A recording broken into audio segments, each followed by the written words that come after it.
I'm an American, and I moved to Quebec 3 years ago. I'm now a permanent resident, and I will soon even become a citizen. There's actually a really large amount of immigrants here. While the US has a larger total number of immigrants, Canada has a higher rate of immigration, more than twice the rate of the US. So being an immigrant is really nothing special in Canada or Quebec, especially around my neighborhood.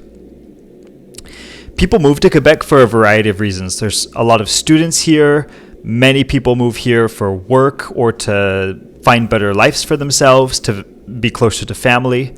I moved here because my wife was admitted as a student in McGill University, and it was during the pandemic, so I was able to work, just having internet access. It made sense for us.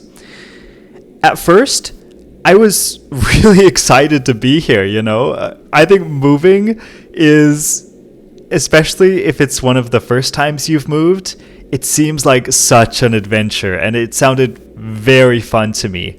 Some of my earliest memories of, shortly after I moved here are things like I had gone on a really long run, and I had just got here, so I didn't have like a phone set up with service. I had a phone, but it didn't have any service or anything, and so I couldn't call anybody. I was out in the neighborhoods far away from restaurants or anywhere I could get free Wi-Fi, and just kind of struggling, to get my bearings straight. And I'm used to, being in Utah where you have giant mountains to orient yourself, and it's nice and flat around here. So I had no idea where I was.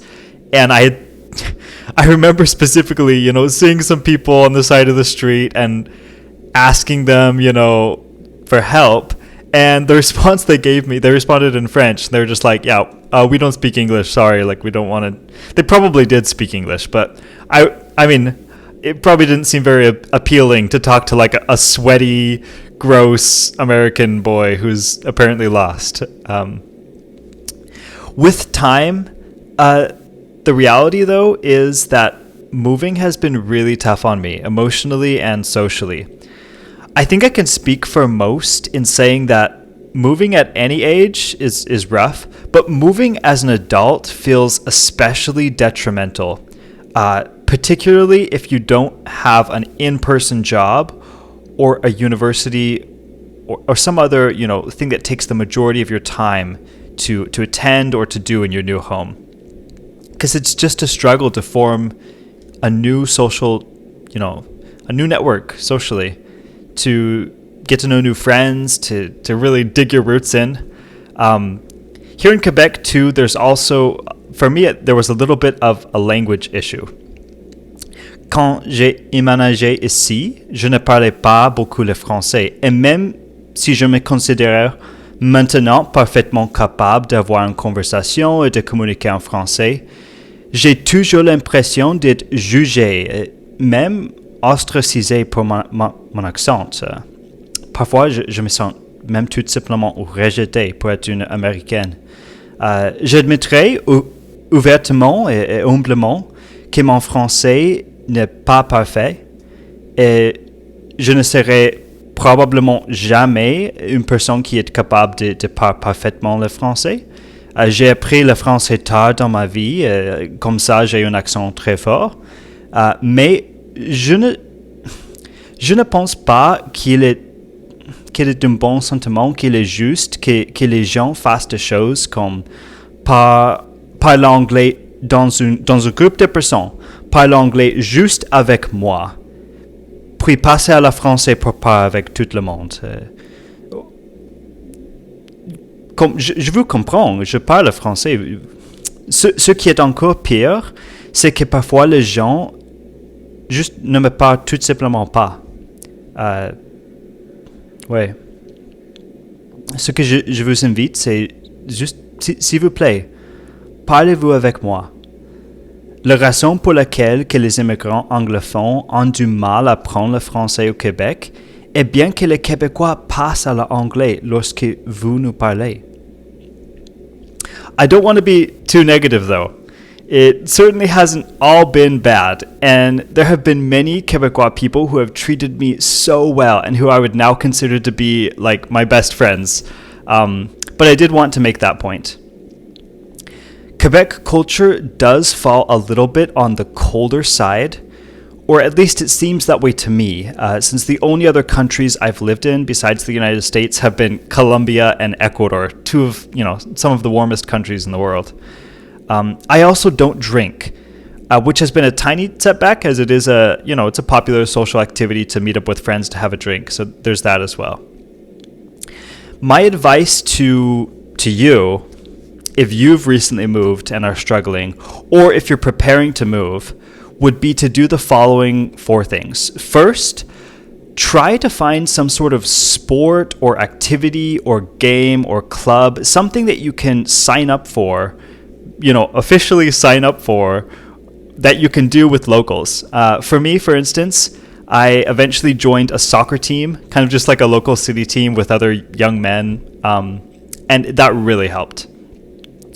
The second thing, this is just sort of language advice, is if you move to a place where you need to learn a new language in order to interact with the majority of people, really do your best to study that language. Like, study it as if your life depends on it for the first couple of months you're there. That'll help you to learn as quickly as possible.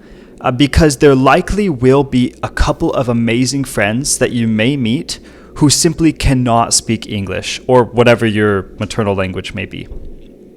But this leads me to my third piece of advice, which is kind of the opposite of that, the flip side of that. You shouldn't be too stingy about language either. For example, my mistake was, in my situation at the beginning, somebody would, come up to me and, say, "Hi, how are you?" Start a conversation with me in English. And because I wanted to practice French, I would kind of forcibly respond to them in French. Even if they insisted or kept switching back to English, I would just keep speaking French to them. I might even just, politely ask them if we can switch to French, try to be nice about it, say, it's for me to learn. While I think my intentions were good, I no longer do this anymore, and I don't think I'd recommend it to anybody else. The reason is because relationships are more important than language. And so if you can just form good relationships and just, speak to people in whatever language they speak to you in, and just focus on being friendly first and making friendships, I am sure there will be plenty of great opportunities for you to speak your new language. But yeah, there's that mistake as well, to not be, overly stingy about the language. And finally, my fourth piece of advice is just super general, but super important to say. It's just to be, try to focus on being happy and your personal mental health. Just take a breath, relax. You can admit to yourself out loud that it's hard. Find somebody who you can talk to, who you can tell them that you're going through a hard experience. And then also, of course, let yourself feel those feelings, but don't dwell on that too much. Try not to have the center of your world be the fact that you're struggling. Just try to tilt your head back, laugh at the sky.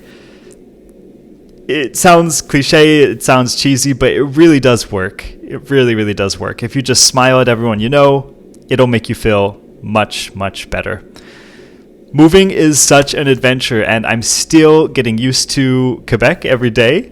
It's a hard place to move to, but I think it has been a wonderful experience for me, and I'm so glad that I was able to move here. So glad my wife was able to attend McGill University. I hope to be able to attend the university here as well, but I just wanted to share the short video with you.